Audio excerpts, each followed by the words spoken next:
Amber Nichole Miller in the building.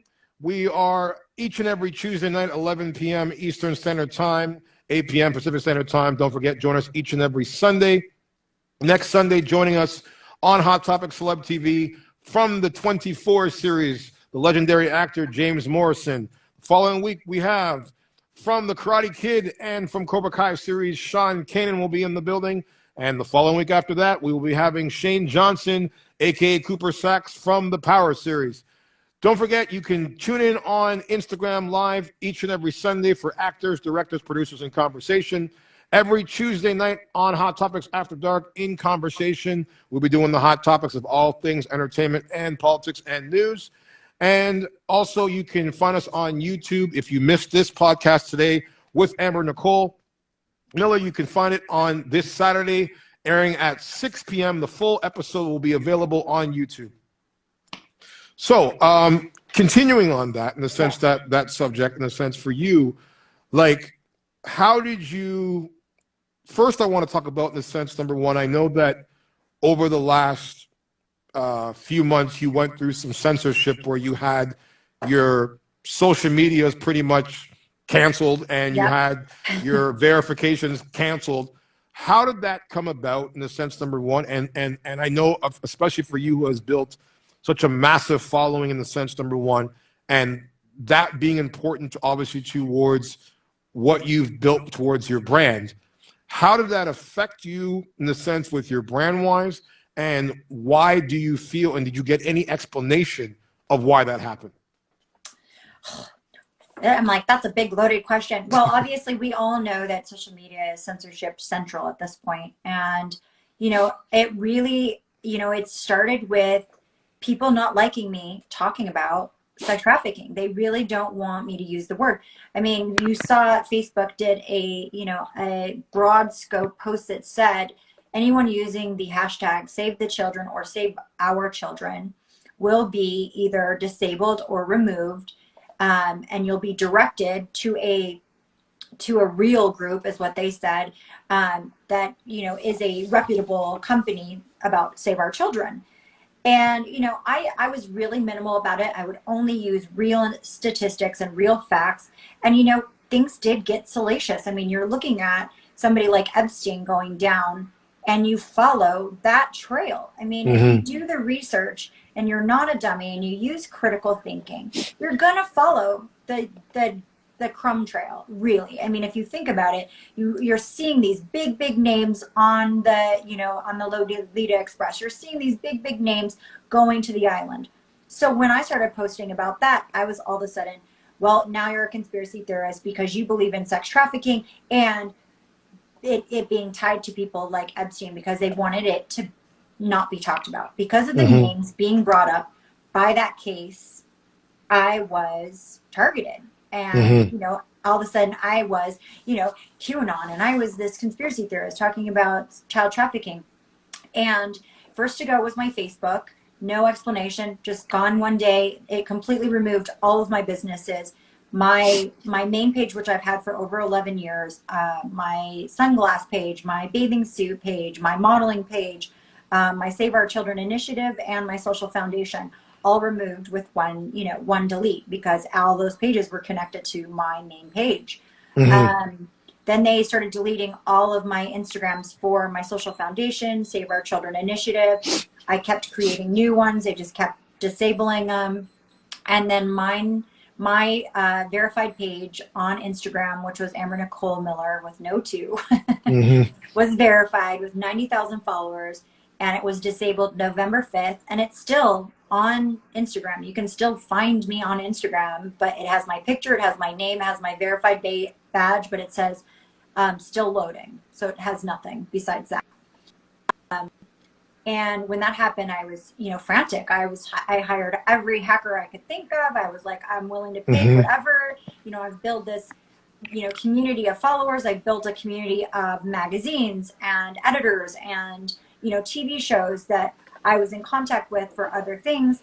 And now all of that is gone, and I had to start anew. So I was hoping, you know, after you know, the 30-day, which they tell you after 30 days your account's gone, I thought, okay, I'll get it back. And the hackers were like, we couldn't get it back. Like after 700 emails, they're like, we couldn't get Mm-hmm. it back.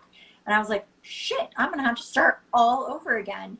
And as of January, Twitter removed my verified badge and unfollowed all the people I was following and took away all my followers. And I still cannot get into my account. It has all my information still, says I'm suspended. Even if I try to delete my photos or delete my like bio, it won't let me do anything. I can't deactivate my account. I'm like literally frozen, suspended in Twitter land. And, you know, we all saw what happened to Parler. You know, they removed that because that's full of free thinkers that can't be, you know, censored. So God forbid we're allowed to just speak freely. And, you know, I've had to rebuild. I took over my fitness page. This was my primary fitness page. And really I started it to do fitness for moms. Like, okay, here's stuff you can do at home to stay fit. Because I know a lot of moms just don't have the time to get to the gym. And I was like, I wanted to help them out. And then I would show, you know, my fitness photography and my fitness shoots that I would get published. And then I was like, okay, I'm going to take that over. And when I took it over, I had about 1,500 followers. So I'm happy that I'm, you know, at 17,000. I'm, you know, can't get verified. I asked and they said that I don't qualify for verification. And it's probably because I'm still verified on Instagram on my other page.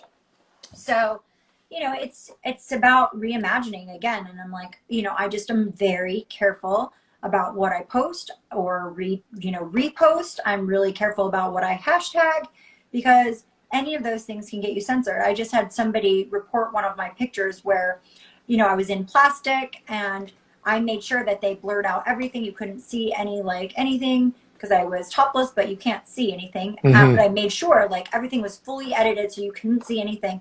And it was reported for nudity. And Instagram's like, you need to delete it. And I'm like, there are women like bent over.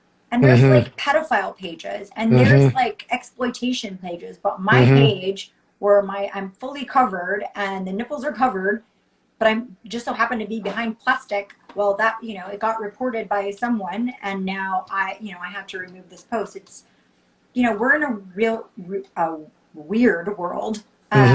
When now the keyboard warriors are winning. They really are.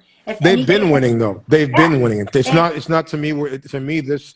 I mean, I was a person who went through my own situation where I had my account hacked by a stalker, and he was doing a lot of the things that legitimately happened. Like with my account, he stole my account. He had created fake pages. He had, you know, pretty much taken over my entire social media and was messaging people and soliciting minors and girls and stuff like that for these same things. And, you know, I'm sitting there, the person who has the account, and I'm contacting these social media platforms of like, look, right, I need to get my shit back. Like I need to get, and they're literally like, I'm getting automated responses of like, they don't care. Nothing. They don't care.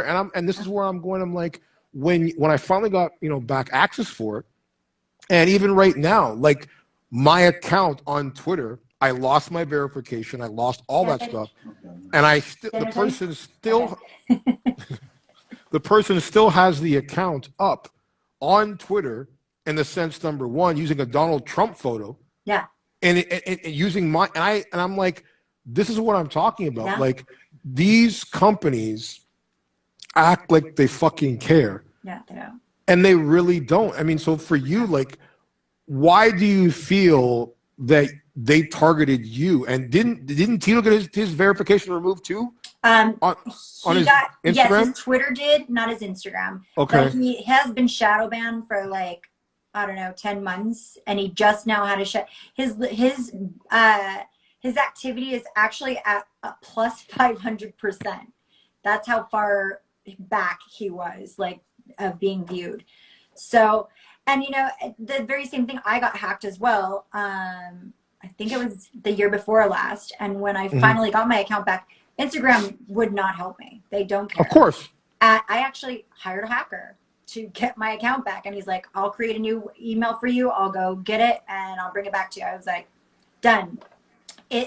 It's crazy that we have to rely on that. But yet they will lock you out of your own account so significantly that a hacker can't even get into it. And For what? For censorship. I mean, I never posted anything salacious. I never posted anything super over sexy. I mean, Yeah, I don't like remember you ever doing my first Instagram picture on my Instagram is literally my puppy. Like, I'm like, that was the beginning picture of Amber Nichole Miller. Like, that was my pug. Like, I'm sad that I don't have any of those memories because they've decided that I need to be censored because I agree with people when I say that, you know, Epstein has a long list of celebrity friends who don't want to be talked about. Yeah, it's freaking true. So, Well, this is the thing, and this is the thing of like the flip side. yeah, For people again who don't know you and don't know your connection in the sense, because again,